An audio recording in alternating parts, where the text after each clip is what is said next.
एक तरफ जहां हरियाणा सरकार सरकारी स्कूलों में व्यवस्थाएं और शिक्षा का स्तर सुधारने की बातें कर रही है, वहीं सरकारी स्कूलों की जर्जर इमारतें कहीं ना कहीं डर और भय का माहौल पैदा कर रही हैं।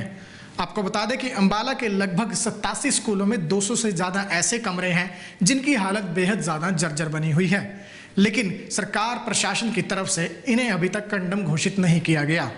ऐसे में बड़ा सवाल यही उठता है कि क्या शिक्षा विभाग को इन स्कूलों में किसी बड़े हादसे का इंतजार है। एक तरफ जहां हरियाणा सरकार सरकारी स्कूलों में दाखिले बढ़ाने की कोशिशें कर रही है, वहीं दूसरी ओर सरकारी स्कूलों की जर्जर व असुरक्षित इमारतें चिंताएं बढ़ा रही हैं।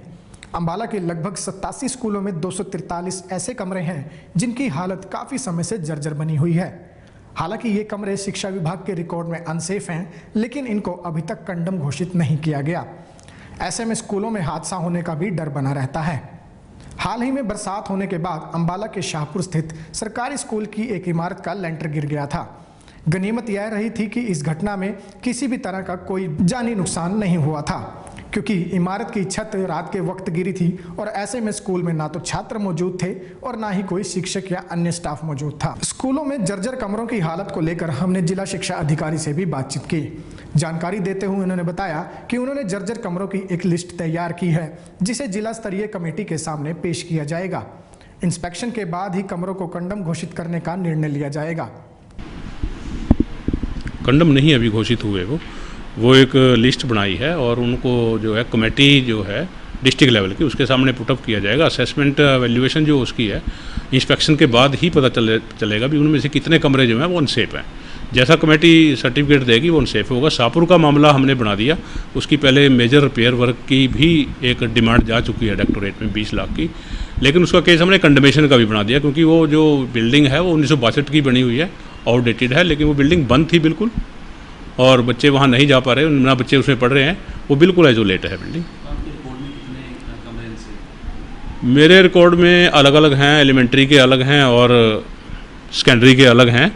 कम से कम भी 38 स्कूलों में है सीनियर सेकेंडरी में, और 50 जो स्कूल हैं वो एलिमेंट्री साइड में है। नहीं, पिछले साल ही लेटर लिखा गया है 20 में, जुलाई 20 में। वो प्रोसेस में है पिछले कोविड के कारण, लेकिन वो अभी प्रोसेस में है। अभी हमने एडीसी के सामने वो फाइल पुटअप कर रहे हैं डी साहब को। नहीं, इसमें कमेटी काम करती है। एक पीडब्ल्यूडी का जो एक्शन है वही नहीं काम करेगा। इसमें 4 मेंबर हैं, डीओ, एडीसी और स्कूल मुखिया और एक्शन पीडब्ल्यूडी या पंचायती राज। वहीं इस पूरे मामले को लेकर हमने अंबाला के उपायुक्त विक्रम सिंह से भी बातचीत की। उपायुक्त ने भी कहा कि इस मामले को लेकर उन्होंने जिला शिक्षा अधिकारी को आदेश दे दिए हैं और जल्द से जल्द स्कूलों की हालत सुधारने के प्रयास किए जाएंगे। एक हाथ देखने में आया था कि एक स्कूल में छत गिर गई थी, तो मैंने डीईओ को बोला है कि एक सर्वे करवा लें पूरे ज़िले का, कि इसमें जितनी भी बिल्डिंग्स जो हमारी कंडम होने लायक है तो वो सारी की सारी लिस्ट बन जाए, और एडीसी की अध्यक्षता में एक कमेटी होती है कंडेमनेशन बोर्ड की, तो उसमें वो पुटअप करके वो सारी की सारी बिल्डिंग्स कंडेम हो जाए और उसकी जगह पे नई बिल्डिंग्स का प्रपोजल जाके नए रूम्स वगैरह या नई बिल्डिंग्स बने वहाँ। शिक्षा विभाग के अधिकारियों की माने तो अब ऐसे स्कूलों और ऐसी कक्षाओं का डाटा इकट्ठा किया जा रहा है जिनकी हालत जर्जर बनी हुई है, जिसके बाद पूरी जानकारी एकत्रित करके शिक्षा विभाग के मुख्यालयों के भेजी जाएगी और उम्मीद की जा रही है कि उसके बाद स्कूलों की तस्वीर बदल जाएगी और छात्र छात्राओं को डर के माहौल में नहीं बैठना पड़ेगा। हम भी यही उम्मीद करते हैं कि शिक्षा विभाग अपनी जिम्मेदारी पूरी तरह से निभाए और जर्जर हो रही इमारतों की जल्द से जल्द तस्वीर बदली जाए, ताकि स्कूलों में जाने वाले छात्र छात्राओं के साथ साथ शिक्षकों की जान पर भी किसी तरह की आंच ना आए। खबरों से जुड़ी अपडेट्स आपको दिखाते रहेंगे। आप जुड़े रहिए हमारे साथ।